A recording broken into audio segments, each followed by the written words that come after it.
It's the Billy Graham Boxing Podcast, The Preacher's Sermons.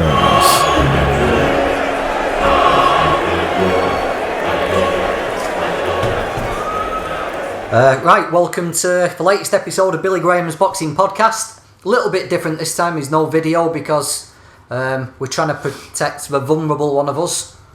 Oh yeah, I'm very vulnerable. Billy's here marooned in his bungalow, no internet, no phone. So I know my internet's gone down.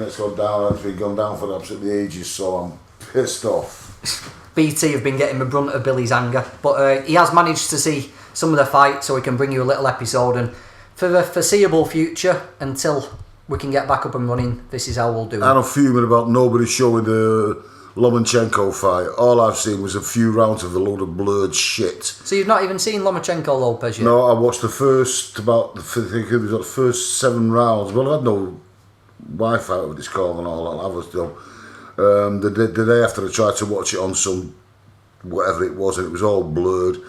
So I turned it off after about 7 rounds, and that's all I've seen of it because I've got no YouTube. You didn't see much in the first 7 rounds anyway.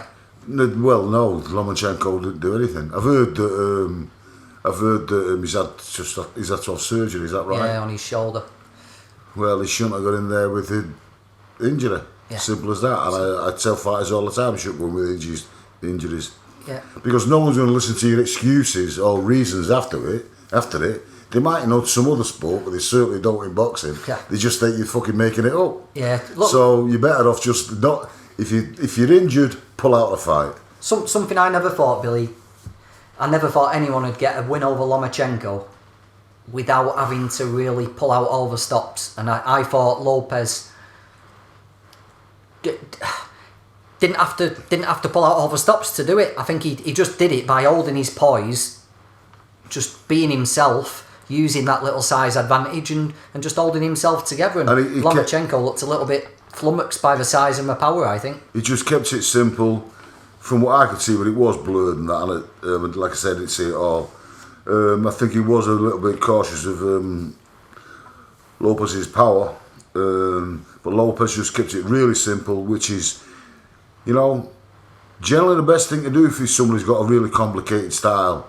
You don't try to compete with them at their own game. You just keep it simple, basic.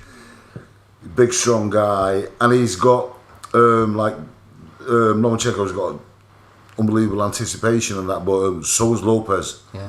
But I don't want to. I can't really comment on that. I really talk about the fact that I haven't seen it all, and he's like I say, he's had surgery, so leave that. Well, we need BT to get Billy's YouTube back up and running. He'll talk you through that a little bit more. But Lopez. He set up what I think, I was looking forward to this for a long time anyway, a potential super fight, Billy, because Davis. Last weekend we saw Tank Davis. Yeah, that's the fight I want to see. And I know there's people criticising Davis for cherry picking Santa Cruz. I thought Santa Cruz looked good. There you go. There's the BT. If you heard that, that's for BT in the background checking it, asking him to check his telephone line. Everything's gone down. All I've got is the normal telly. Normal telly. But for weeks. Yeah, so we've had people criticising Davis for picking Santa Cruz, but I thought Santa Cruz looked good at super featherweight. But what a way to make yourself into a new must-see fighter, for Tank Davis. Yeah, I think it was great. I really enjoyed the fight. I mean, I was talking to some people, and I actually says, I knew the fight was happening. I said, Davis will poleaxe.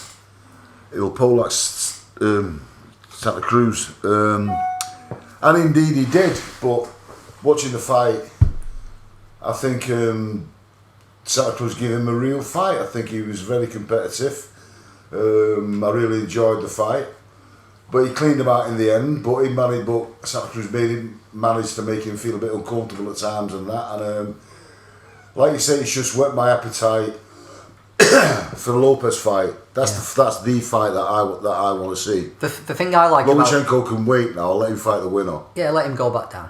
Like let him go. Yeah, he should let him go down to super feather and let Tank Davis go back up to lightweight. That's right. That's in an ideal world. That's what I'd like to see. The thing I like about Davis is I know he hangs around with Floyd Mayweather and he's looked after by all those characters who you know pretty well.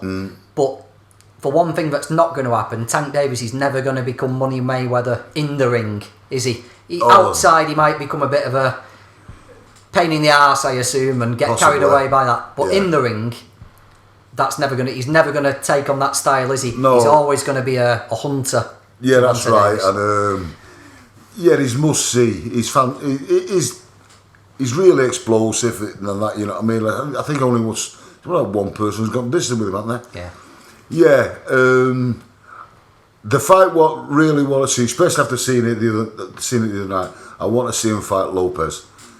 And it's got to be now, I think, because I think Lopez will end up moving up. Yeah. Well, there's so many fighters now at lightweight.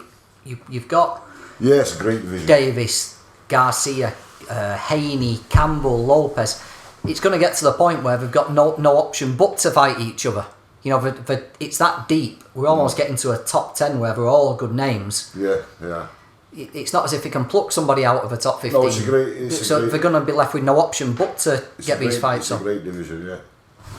How would you see initial thoughts? I know it's a long way from happening, but Lopez, Davis, would you like Lopez's anticipation and poise and his knockout power, which we forgot because of the way he dealt with Lomachenko, or would you like Davis's aggression and snap and fire?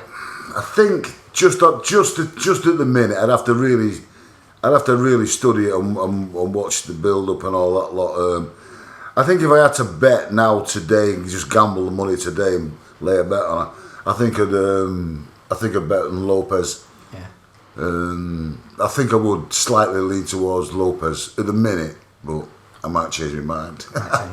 The other fight this weekend, which I know you saw, I enjoyed it. You know, I've got a big soft spot for Derek Chisora. Yeah, me too. I know you have it. He reminds me of, probably said it before, he reminds me of the old 80s heavyweights. Bit of a lunatic. You never know what you're going to get, but I've got a big soft spot for Derek. And I thought he did well against Usyk. He did as well as he possibly could. I thought he lost clear 8-4, 9-3 in rounds type of thing. I think it was closer than that. A bit closer than that. But what did you think of seeing Usyk up at heavyweight? Well, I don't think he's got the size of that. I think he's a fantastic fighter. Obviously, he's a great fighter. But the Giants now, after what I've seen with Derek Chisora, no, I don't think he's going to do it. I think he might give Joshua a few problems because he's quite nimble and that, isn't he? And fast, southpaw, obviously. But I don't think he'll be able to be fuddling for long. I'd pick Joshua by knockout. I don't think it poses any threat to Tyson Fury. Yeah. That's for sure. I know it's different going up to cruiserweight to heavyweight rather than moving up weight in any division, but considering the fighter he was at cruiserweight, it didn't look to me like he'd added anything to his game. He'd just put weight on. He was doing the exact same things that he was doing at cruiserweight up at heavyweight. I think it'll beat 95% of heavyweights, but would you like to have seen him add anything going up to another weight? Well, obviously, his physical strength and punching power. He's only put a few pounds on since the Witherspoon. Yeah, Chaz Witherspoon, yeah. Since that fight, which I think it is better to put the weight on gradually. But I think I'd actually seen what I wanted to. Well, I think I actually seen enough to make my decision in that fight. I think that Derek was going to be the one to answer the questions, and I think he did. I mean, look, I don't think I think it was closer than what you said. I think Usyk was the winner for sure.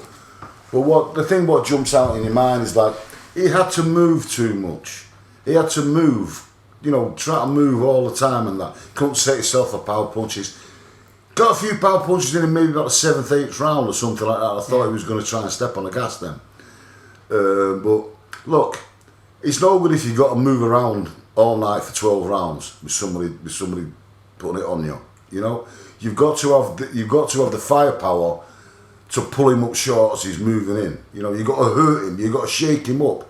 If someone is coming at you all the time, you need to set your feet. Like, okay, yeah, move back, get a bit of ground, but get a bit of ground to plant your feet and fire some big power shots to keep the guy under manners. Do you know what I mean? And I don't think he possesses that kind of power. And you also need the physical strength to buy little breaks by falling into clinches, moving them around, buy yourself a little rest and stuff. And he didn't want to be... Well, Usyk isn't going to be wanting to get involved in mauling wrestling matches with Chisora, Joshua and the like. Well, the thing is, if you're fighting a pressure fighter who's the same weight as you, which is supposedly the way it should be in boxing, in all the other ways, if you're the same kind of... You know, you're the same weight. If you're fighting a pressure fighter, you've got to hit him hard as he's coming.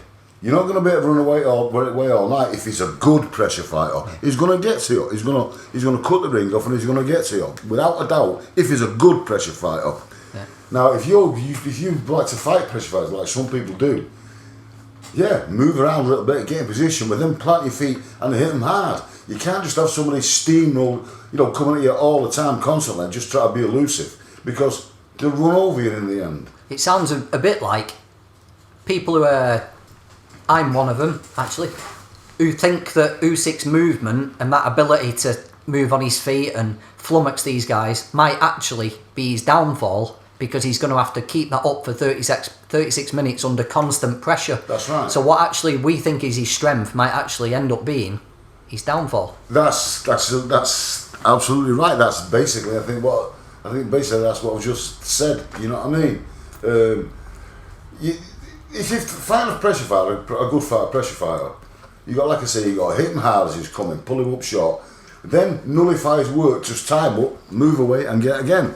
Not all that bouncing and jumping and moving around the ring, or wasting all that energy with not hurting somebody. Look, I might be overstating this, like, you know what I mean, but just to be devil's advocate though. Yeah, he hurt Chisora at the end of the 7th, and Derek was tired. If Usyk could come out in the 8th, just let his hands go and stopped him on his feet, we'd be having a completely different conversation. Well, no. I think it would make the winner a lot more impressive, absolutely.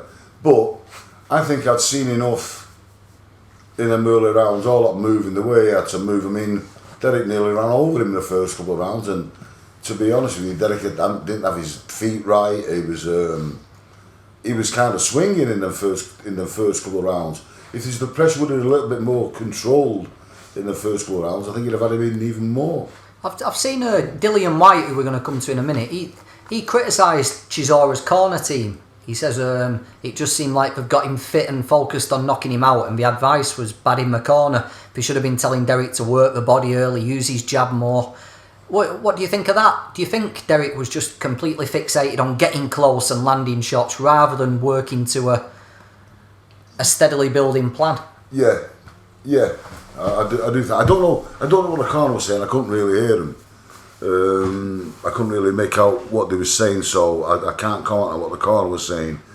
But I was just he was too wild in the first couple of rounds. I just think it had. Yeah, I think he should have been a bit more skillful as a pressure fighter. Mm. You know, he could have made it easy for himself if it was a bit more purposeful instead of just rushing in. Just rushing in like that. A bit more control, picking more punches, concentrating a little bit more on the body and that. I think I don't like. I can't come on the corner. I don't know what he said. How would you?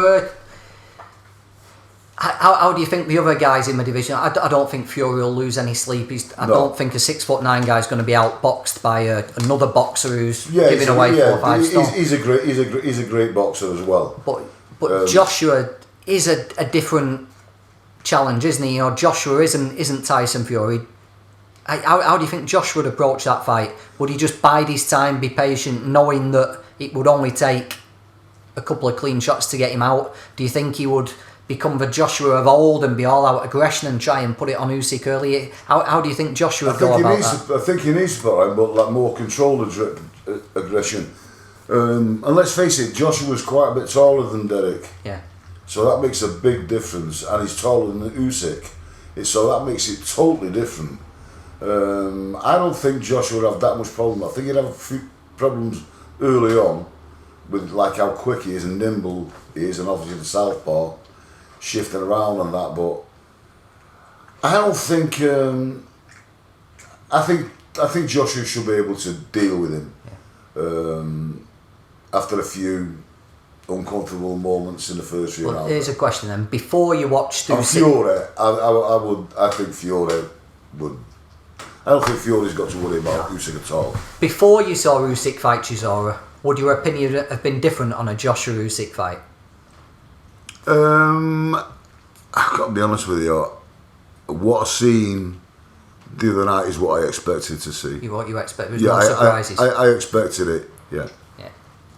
Now, if I thought he was going to make it at the right at the top with these huge guys, I'd have expected him to be able to pull Derek up short, hurt him, straighten him up, and stop him. Yeah. Speaking of Derek, Billy, it's one of the reasons we love him, I suppose. He's put himself right in the mix for Dillian White.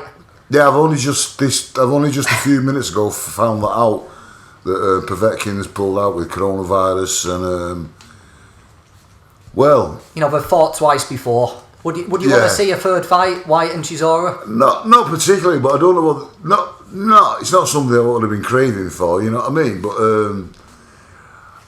I did enjoy the other fights. Yeah, good. You know what I mean? But I don't know. I've only just found out a few minutes ago. Does it? I'll tell you what I think about it. When I heard Povetkin had got coronavirus, I thought, and the fight was going to be put back till the end of January, White and Povetkin. I thought that was actually going to be a bit of a benefit to them both, because Povetkin got dropped a couple of times and was hurt, and he's 41, he's past his best. And White had a terrible knockout, and I thought, there's no rush. What are you rushing to do it for? White's not going to be fighting Joshua or Fury anytime soon, is he? Do the fight at the end of January, give them both an extra couple of months. But they seem keen to get Dillian White out, and I suppose... Well, Dillian White's been training all the time for the fight. He'll want a payday. I'm sure Derek definitely won't look at another payday. Derek won't be busted up, will he? He won't have bad hands. No, he's certainly not going to lose his fitness. If he's got no injuries, if he's got got no niggles from the fight, which he's very lucky if he hasn't, to be honest with you. But if he's clean bill of health, yeah, Derek will want to jump right back in and get another payday. So if you were Dillian White's trainer, he's just been brutally knocked out by Alexander Povetkin in a big disappointment, and he was fixated on getting that squared away. Pretty quick turnaround. You're now 3 weeks out from the date, 2 weeks now as this podcast going out. Would you accept Derek Chisora on 2 weeks' notice, having got ready for Povetkin? Well, he knocked him out the last time, didn't he? So he's proved he could knock him out. He's been training all this time for the fight. I think they should probably get it on. I've only just found out a few minutes ago, so I've not thought about it much. I'm more worried about Derek being okay after that fight, to be honest with you, to be in top shape. But like I say, I've only just really thought of that. But you know what my thing was anyway? Povetkin shouldn't have been made to fight him again. Yeah. That's it. He won the eliminator. He shouldn't be made to do it again. And let's face it, he's 41. Look, I said it in the past. I think he should just walk off into the sunset on the back of that huge knockout. He's got plenty of money. So I don't think he should have been made to fight him again anyway. Maybe that might happen now. If White does go down the Chisora rematch, then I dare say he won't be fighting Povetkin end of January. He might do, depending how tough the fight with Chisora is. But maybe it might open up a different route for Povetkin. I don't know what Dillian White said about the fight. I know Derek has said he'd have it. I don't know what Dillian White said. Like I said, I just found out. But I actually think it'll probably happen. What's it like though, Billy? You've had a rematch when you were fighting, haven't you? Put yourself in White's position. When you had your rematch, there was nothing you wanted more in your life, was there, than to turn... as a fighter? Yeah. Yeah, you always... There was nothing you wanted more than to beat that guy, was there? That's it. It's just on your mind all the time. The guy who's beat you is the guy you want to fight. Yeah. I'm not so sure that what I fight someone who just knocked me out. That's never happened, but you know what I mean. So I don't know what I feel like in that situation. But yeah, when I've lost, you just always want the rematch. So put you in if you were Dillian White's position, then and your phone goes, Povetkin's out. Will you fight Dillian White? Well, if it's someone who had knocked out in the past, and the kind of money what they're getting, yes, I'd fight him. You'd walk there. Yeah, yeah, definitely. Good. Fury's gonna fight in early December. Billy, defend his heavyweight title. He's gonna fight a guy called Caballel who beat Derek Chisora a couple of years ago. But you're not overly concerned, are you, about? You'd be happy if Fury fought anybody. Fury wants to fight to keep busy. I think it's good for him. So I'm not. Fury's got nothing to prove for me. So I don't really care who he fights. To be honest with you, I just want him to fight Anthony Joshua. Yeah, that's all I'm interested in. I think that's the good thing about Fury. Just keep him busy. Keep him busy. Joshua's fighting in December. Get Fury a run out in December. Then they've both fought at the same time. They're both coming off the same layoff. And April, May next year. Yeah. There's no excuses. There's no roadblocks. They're both fit. I think somebody might find an excuse somehow, somewhere, but in my mind, there's no excuse. It's an opportunity. Look, this is England. You know what I mean? And when we had the two best heavyweights in the world, to fight each other. Yeah. You know what I mean? So I think Fury fight him get rid of Pulev. Is it Pulev? Pulev. And then them two fight each other. Yeah, I'm not interested in anything else. Everything else can wait as far as I'm concerned. Fury's got nothing to prove to anybody. Fury deserves whatever he can get. Yeah. Do you know what I mean? Just to keep busy, and then get a Joshua fight on.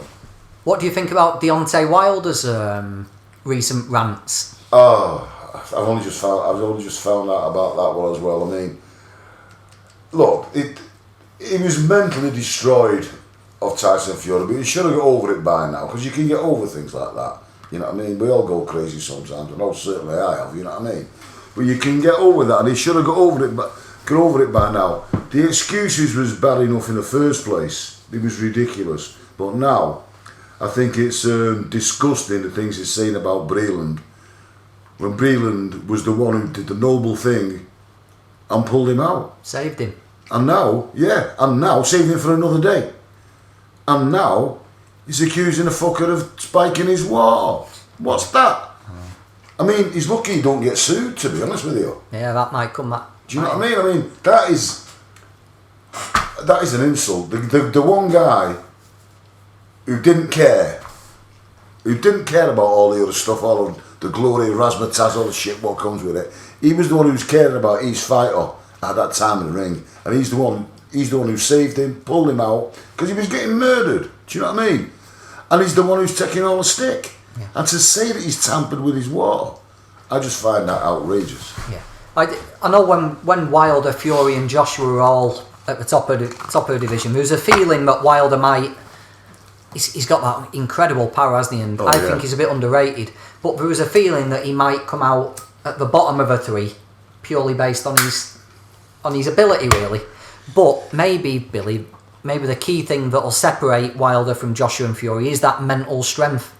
You know, he's not shown any champion's heart and spirit to go away and work on his deficiencies, has he? He's not took it upon himself to come back a better fighter. He's just thrown blame out at different people. When Joshua got beat off Ruiz, people were making excuses, but Joshua didn't. He went away and worked on himself. And as far as I'm concerned, he did have excuses. And I'm the only one who's saying it, but as far as I'm concerned, there was something wrong with Anthony Joshua that night. And he could have made excuses. And he's just keeping it a secret. Dillian White, when he got beat off... Because he's been told to. Dillian White, when he got knocked out, White didn't make excuses. He just took himself away, and the rematch, when Fury got dropped off Wilder, he no excuses about Wilder's gloves being weighted or anything like that, was there? He took himself away and come back a better fighter. Wilder's just thrown out reasons and excuses, and maybe that mental thing he's got will be the deciding factor in why he doesn't quite mix it with them big look, boys. when he started coming out with the excuses about the suit and all that, the first excuses he was coming out with, I thought it was like better off that he didn't come out with excuses, that he just said he lost to a better man. Because let's face it, he was gifted with a draw in the first fight.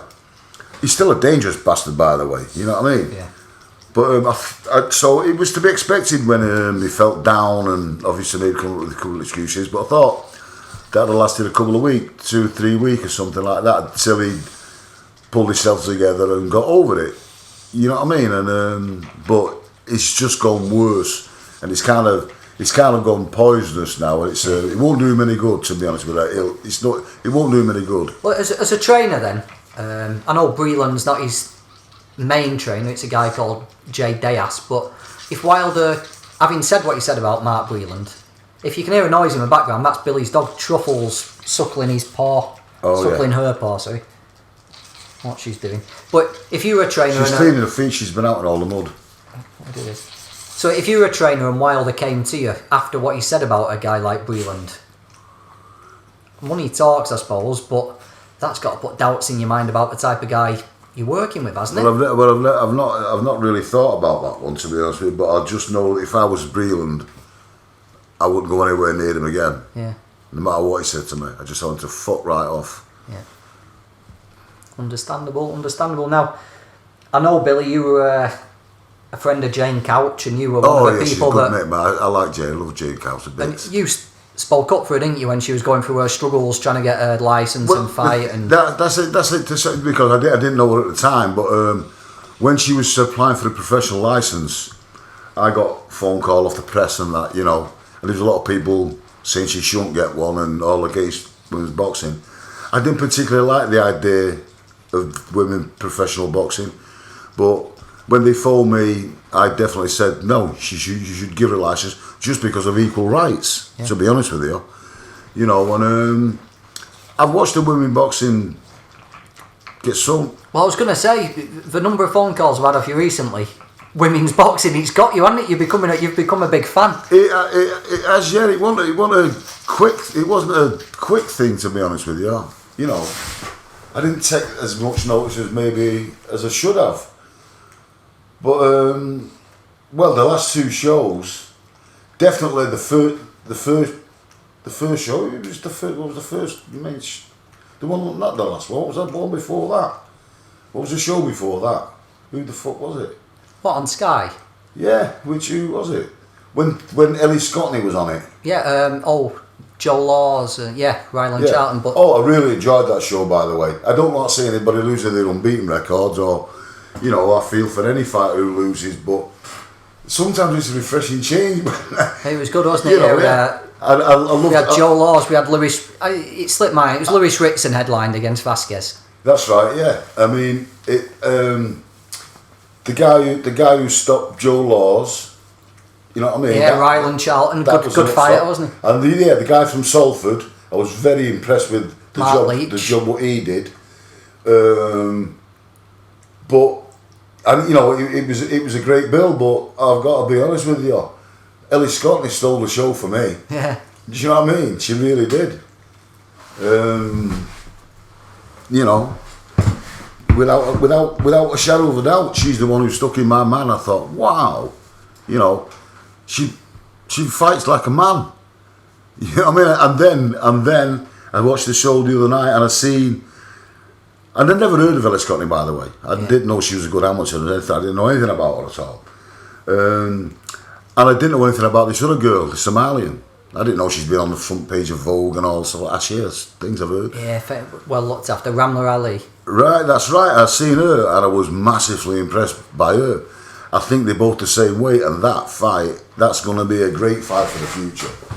Yeah, it was. There's something about those two, isn't there, where maybe it's something that's been lacking from some other women's fights, where you're pretty much assured you're going to get a distance fight, where these two girls who are coming through, it's that the spite and the ability to finish a fight, punching combinations, put themselves in harm's way. The fight could end in a split second, and maybe that drama's been missing from some women's fights in the last couple of years. Yeah. But those two girls have got it in spades. Oh yeah, they both have. I mean, I don't know like saying this, but I want to say they fight like men. But I'm not insulting them on it, by the way. I mean, but they do. If I'd have had two kids making their professional debuts, I'd have been so pleased with them two girls making their professional debuts. I don't think I don't think Ali had that much in front of her, though, to be honest with you. You know what I mean? She's a tough little girl, a German. I was desperate for her to go a distance in the last round. I wanted her to make it to the last round. She deserved to make it to the end. You know what I mean? Yeah. I think Ellie Scotney had a tougher opponent. And Savannah Marshall, she was great the other night, stopping Rankin. Yeah. So shout out to her, like, you know. But yeah, it's got so much better. I didn't think I'd ever see the day, to be honest with you. Yeah. Levels gone through the roof. Yeah. Right, Billy. There you go. Half an hour done of your first ever audio podcast. Right. What do you think of that? Well, it's better because I can do it naked, can't I? Yeah. So, There we go. We hope you enjoyed it. So this is episode 6 of Billy Graham's boxing podcast done and dusted. We'll try and get a video up on VIP. You might just have to look at a still of Billy's face for half an hour, but we'll carry on doing these little reviews until we can get the videos back in and shield Billy. Yeah, for me, I'm vulnerable and old. Apparently. And thanks for listening. For all boxing info, news and latest interviews, amateur and pro, across the north, click and subscribe. VIP Boxing Promotions. Also, Twitter, Instagram and Facebook.